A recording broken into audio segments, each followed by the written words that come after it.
मैंने उस लड़की से शादी की थी जिसे मेरे लिए मेरे पिताजी एवं माँ ने पसंद किया था। विवाह उपरांत शुरू में मुझे ऐसा लगता था कि अगर मेरे पालकों ने मुझे स्वयं चयन का अवसर दिया होता तो शायद मैं अपनी पत्नी होने का सौभाग्य अन्य लड़की को देता। विवाह हो चुका था, तब अनिच्छा होने पर भी परिवार के सदस्यों, विशेषकर माँ पिता, बड़े भाई बहन की इच्छा को मान देना पारिवारिक परिपाटी थी। जैसे उस समय सब निभाते थे, वैसे मैंने भी अपना दाम्पत्य निभाना आरंभ कर दिया था। मेरे मन में एक कसक अवश्य रहती कि काश मैं मुझे प्यार करने वाली लड़की से शादी कर सकता। तब भी अपनी पत्नी के मेरे प्रति आदर एवं मेरी सेवा के समर्पण भाव वाले अनुभव करने के कारण मुझे उससे प्यार हो गया था। अन्य शब्दों में कहूँ तो प्यार करने वाली कोई लड़की से मेरी शादी तो नहीं हुई थी, मगर जिससे शादी हुई उससे मुझे उससे प्यार हो गया था। फिर क्या था, जैसे समाज में अन्य परिवार होते हैं वैसा ही एक मेरा परिवार हो गया था। तब कभी कभी मैं सोचता कि ठीक ही हुआ, अगर किसी से मैं प्यार में पड़ा होता और उससे मेरी शादी होती तो मुझे सदा उससे चाहे अनचाहे प्यार जताते दिखाना होता। उसके मन में मेरे लिए प्यार तो होता, मगर शायद ऐसा नहीं होता जैसे मेरी पत्नी के मन में मेरे लिए था। मेरी पत्नी के मन में मैंने मेरे लिए प्यार से अधिक श्रद्धा होना अनुभव की थी। हमारे 3 बच्चे हुए थे। यथा प्रकार पत्नी और मैंने उनका लालन पालन किया। समय गुजरता गया, बच्चे पढ़ लिख गए।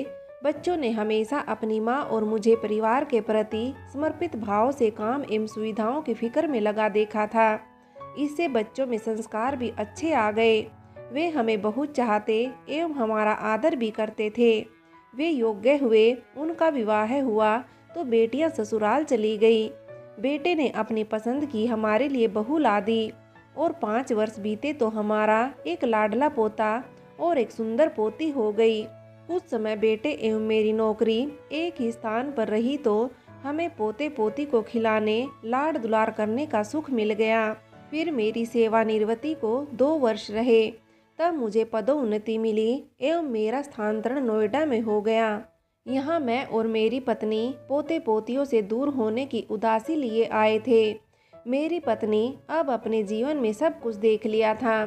इस संतुष्टि का स्थायी भाव ग्रहण करके अपना परलोक सुधारने के लिए प्रभु शरण में अधिक रहने लगी थी। करना मेरे लिए भी यही अपेक्षित एवं उचित होता। शायद मैं भी अपनी अवस्था अनुसार इसी पथ का अनुगामी होता, मगर मेरी पदोन्नति एवं नोएडा पदस्थापना ने मुझे अन्य पथ पर ला दिया। मेरे अधिकार बढ़ गए थे। नोएडा के ऑफिस में वातावरण अधिक आधुनिक था। मेरे मात हथकर्मी मेरे साथ एवं आपस में अधिक खुला व्यवहार करते थे। पदोन्नति किए जाने से विभाग की मुझसे अपेक्षा अधिक हो गई थी। मेरा दायित्व अधीनस्थ कर्मियों से अधिकतम काम लेकर बड़ा लक्ष्य पूरा करना था। मेरे लिए बड़ा लक्ष्य चुनौतीपूर्ण इसलिए था कि यहाँ अधिकारी एवं कर्मचारी गण अपने काम से अधिक मोबाइल एवं नेट पर अधिक समय बिताया करते थे। तब मैंने अपने अधिकारों का उपयोग करते हुए नेटवर्क फायरवॉल के जरिए कार्यालयीन नेटवर्क पर अनावश्यक साइट्स ब्लॉक करवा दी। इसके साथ ही मैंने व्हाट्सएप पर कार्यालयीन समय में सिर्फ विभाग के ग्रुप पर एक्टिव रहने के निर्देश का परिपत्र जारी किया था। मेरी इन व्यवस्थाओं से अधीनस्थ कर्मियों में मेरे प्रति रोष रहा, मगर तब उनकी बढ़ी हुई कार्य उपलब्धियां एवं अक्षमता स्पष्ट दिखने लगी थी। एक दिन मेरी पत्नी को पोते पोती की याद अधिक आने लगी। मैंने उन्हें महीने भर के लिए बेटे के पास भिजवा दिया था। 2 दिन बाद मेरे एक कर्मचारी ने मुझे व्हाट्सएप पर एक वीडियो भेजा, जिसमें मेरे ही मातहत काम करने वाली शालिनी कार्यालय में बैठकर एक वेब सीरीज देखने में तन्मय दिख रही थी। इसे देखकर आदेश के उल्लंघन के लिए मैंने शालिनी को कारण बताओ नोटिस जारी किया। उसमें पूछा कि कार्यालयीन समय में वेब सीरीज देखने के लिए क्यों न शालिनी के विरुद्ध अनुशासनात्मक कार्रवाई की जाए। घटना के अगले दिन अवकाश था। मुझे उस दिन अपनी पसंद का भोजन स्वयं बनाने की इच्छा हुई थी। मैंने रसोइये को छुट्टी दे दी। मैं स्वयं रसोई बनाने में लगा था। तब डोर बेल बज उठी थी। हाउस हेल्प अभी अभी ही घर का झाड़ू पोछा कपड़े बर्तन का काम निपटा कर गई थी। रसोई में मेरे रुचिपूर्वक काम करने में आई यह विघ्न मुझे अप्रिय लगी थी।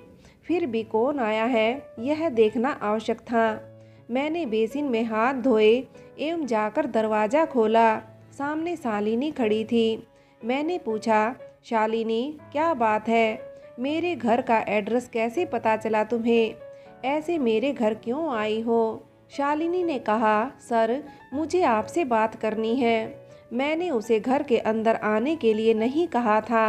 दरवाजे पर भी उससे कहा, जो भी बात है कल ऑफिस में ही कर लेना। स्पष्ट था कि मैं उसे दरवाजे से ही टाल देना चाहता था। शालिनी ने याचना के स्वर में कहा, सर प्लीज आज ही अपनी बात मुझे कह लेने दीजिए। रात चिंता के कारण मैं सो नहीं सकी हूँ। अभी अपनी बात नहीं कह पाई तो शायद आज रात भी ना सो पाऊंगी। मेरी तबीयत बिगड़ जाएगी। मुझे भय लगा कि यह मुझे षड्यंत्र में तो फंसाने की कोई कोशिश तो नहीं। मैंने कहा, शालिनी घर पर मैं अकेला हूँ।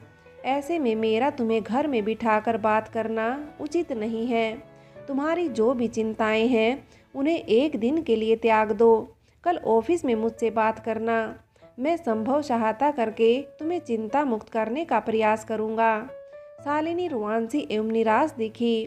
तभी रसोई से आवाज़ सुनाई दी। यह कुकर की थी। लगता था कुकर का सेफ्टी वोल्व फट गया था। मुझे संदेह हुआ कि कुकर में मैंने पानी डाला भी था या नहीं। इस चिंता में मैं शालिनी को भूल रसोई में चला गया। देखा कि यह कुकर का सेफ्टी वोल्व ही था। मैंने गैस बंद किया। रसोई में दीवार एवं प्लेटफॉर्म पर फैल गई सामग्री को साफ किया। तब मुझे ध्यान आया कि जल्दी में मैंने दरवाज़ा बंद ही नहीं किया था। मैं दरवाज़ा बंद करने गया तो देखा 5 मिनट होने पर भी शालिनी वहाँ वैसी ही खड़ी थी। शालिनी मुझसे 20 वर्ष छोटी रही होगी। कार्यालय में मैंने कभी गौर नहीं किया था। आज सामने उदास खड़ी वह मुझे आकर्षक लग रही थी। मुझे उस पर दया आई थी। मैंने कहा, शालिनी आप गई नहीं अभी तक, कब तक यहीं ऐसे खड़ी रहोगी? शालिनी ने कहा, सर मैं अपनी बात को कल कह लूँगी, लेकिन अभी मेरी इच्छा आपकी सहायता करने की है। मैंने कहा, कैसी सहायता? शालिनी ने कहा, सर कुकर का सेफ्टी वोल्व खराब हो गया लगता है। ऐसे में आपको भोजन तैयार करने में कठिनाई होगी। मैं आपके लिए भोजन बना देती हूँ। मैंने सोचते हुए कहा, नहीं कठिनाई कोई नहीं है। मेरी पत्नी बहुत सुघड़ है। उनकी रसोई में कई कुकर रहते हैं। मैं भोजन बना लूँगा। लेकिन चलो पहले मैं तुम्हारी बात सुन लेता हूँ। अब शालिनी के उत्तर ने मुझे अचंभित किया। उसने कहा, सर बात तो ऑफिस की है। अब वह कल मैं ऑफिस में ही कर लूँगी। अभी मेरी रिक्वेस्ट यह है कि मुझे आज अपने हाथ से तैयार भोजन आपको खिला सकने का अवसर दे दीजिए। ना जाने क्यों मेरा किसी षड्यंत्र का संदेह उस समय दूर हो गया था। मेरा स्वभाव स्त्री जाति को परेशान ना देखने का है। मैंने शालिनी की खुशी समझते हुए उसे अनुमति दे दी। मेरी अनुमति से उसने अपने पाँव मेरे घर में रखकर रसोई के तरफ बढ़ा दिए थे। ऐसा होते ही मेरे मन में दूसरी चिंता उठ खड़ी हुई कि सूने अकेले घर में मेरे साथ शालिनी के होने की बात मुझे पत्नी से छुपानी या बता देनी होगी। छुपाना तो ठीक नहीं था। तब परेशानी यह थी कि यह क्या कहकर उनसे बताऊंगा। मैं इस दुविधा में था। तब ही किचन से शालिनी की आवाज़ आई। वह पूछ रही थी, सर कुछ विशेष खाने की इच्छा है आपकी? मैंने रसोई में गए बिना ही कह दिया, नहीं, उपलब्ध सामग्री में जो आप उचित समझें वह बना लीजिए। और हाँ, आप भी यही खा सकें इतना बना लीजिए। कहकर मैं चुप हो गया था। शालिनी ने फिर कुछ नहीं कहा। मैं सोचने लगा कि मैंने रसोइये को छुट्टी उसे आराम देने और खुद अपने हाथ के खाने के लिए दी थी। आज संयोग मगर कुछ और होना था। मुझे भोजन शालिनी के हाथ का मिलना था। तब मेरा ध्यान अपनी पत्नी को कही जाने वाली बात पर पुनः चला गया था। मैंने उचित समझा कि बिना लाग लपेट के जो सच है वही मैं उन्हें बता दूंगा। हमारा कम नहीं 35 वर्ष का परस्पर प्रायण साथ था। पत्नी को इस सब में कोई संदेह क्यों होगा? शालिनी को 1 घंटा लगा था। इस बीच शालिनी किचन में ही रही थी। मैंने भी शालिनी के होते तक किचन में नहीं जाने का निश्चय कर रखा था। मैंने सामने के दरवाजे भी खुले ही रहने दिए थे। अब मुझे अपनी नहीं शालिनी की चिंता थी कि कोई देखे तो वह शालिनी के यहाँ होने से उस पर व्यर्थ शक नहीं करे। जो भी हो, शालिनी मेरी मातहत कार्यरत थी। कार्यालयीन कार्यों के दायित्व अपेक्षा के साथ ही किसी मातहत से मेरा उन्हें लेकर पिता या बड़े भाई की तरह चिंता रखने का अपना दायित्व बोध याद रहता था। शालिनी अब बनाया भोजन डाइनिंग टेबल पर लगा रही थी। फिर उसने मुझे टेबल पर आने के लिए कहा था। मैं टेबल पर गया था।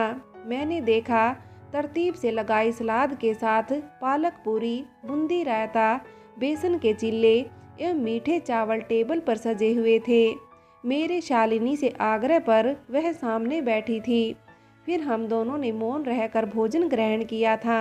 आज अपने हाथ से मैं जो तैयार करके भोजन खाने की सोच रहा था, उसे बहुत अच्छा भोजन मुझे खाने मिला था।